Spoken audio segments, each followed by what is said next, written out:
spend so much time spinning these 3 or 4 ideas in the front of our mind, we never really get aware of what's in our mind. All this stuff is kind of stuck in the back.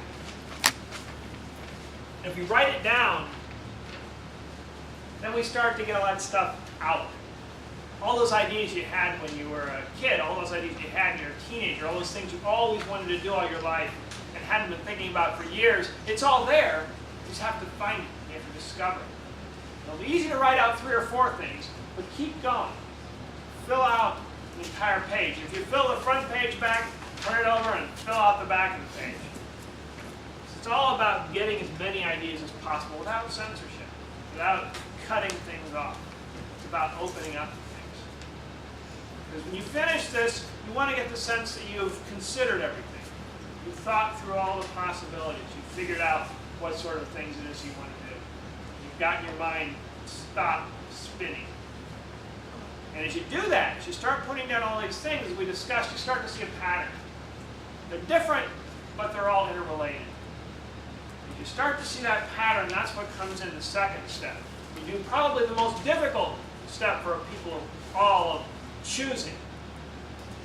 Actually choosing what it is of this huge list you have you really, really want to do. As we talked about, it's easy to just forget about choosing. I don't want to choose. But if you don't choose, then you can't really figure out what you really want to do. There are a lot of people in life today that really haven't chosen anything. They wander around this, and then they do that, and they do another thing, and they keep spinning around all the time, and they wonder why they don't have any direction in life. They wonder why every day they don't know what's going to happen or where it's going to go. And it's exciting sometimes it's scary, and after a while it just gets confusing. And that's because you haven't chosen. You have to choose. You have to choose what it is of all those things. It's really not that difficult.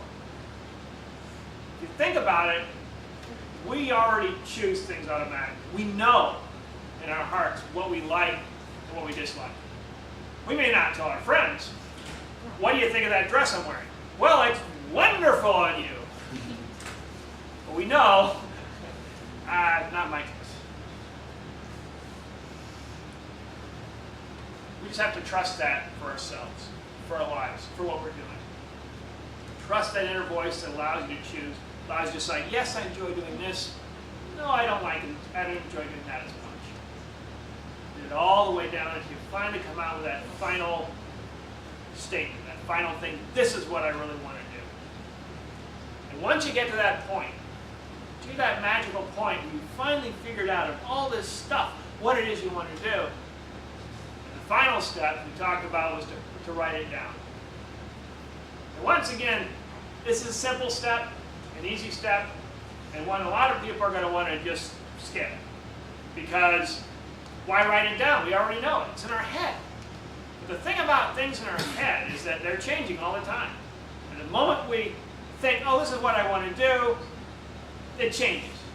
And we say, oh, no, I don't want to do that today. I'll do something else. And we've lost all of that choice. The choice just goes right out of our head, right out of our lives. If we write it down, a magical thing happens. We suddenly tell ourselves, that's important. We tell ourselves, that's really something I want to do. That's the magic of writing things down. You write things down, you focus in on it, and you say, that's what I want to do. You saw, at least in my case, other people's cases, when you write things down, it brings things into your life. Once you focus, you decide, this is what I really want to do. That opens up the possibility for that to come into your life.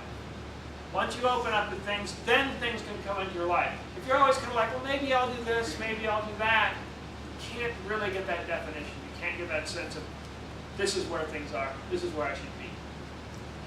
Now, people have a few questions about this, and one question is, well, does that mean I can't do anything else in my life?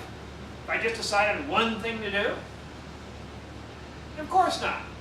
We talked about the case of Oprah. She does a lot of other things. She does movies, she does books, those sort of things, Broadway plays, but it does come back to television.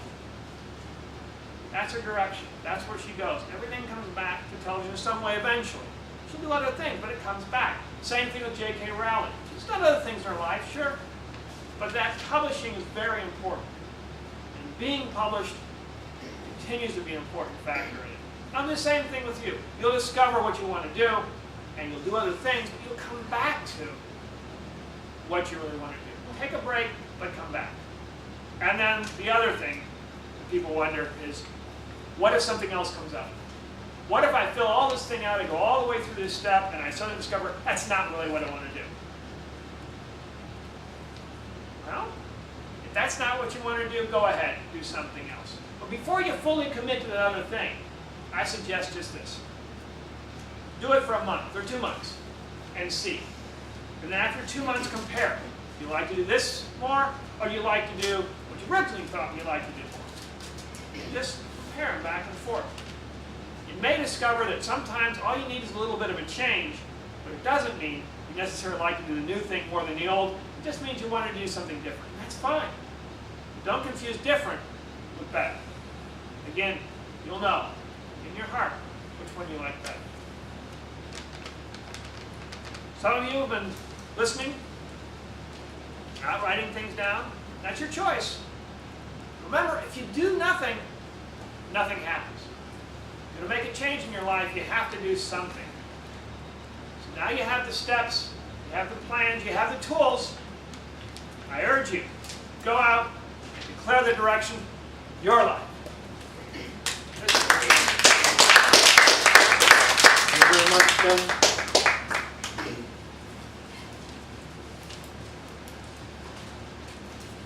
Our next speaker is going to be Guy Levy. This is his 10th speech. Therefore, he will be completing his book today, the CC book, and the title of his speech is Campfire Story, and it's going to be 8 to 10 minutes long. Please help me welcome Mr. Guy Levy.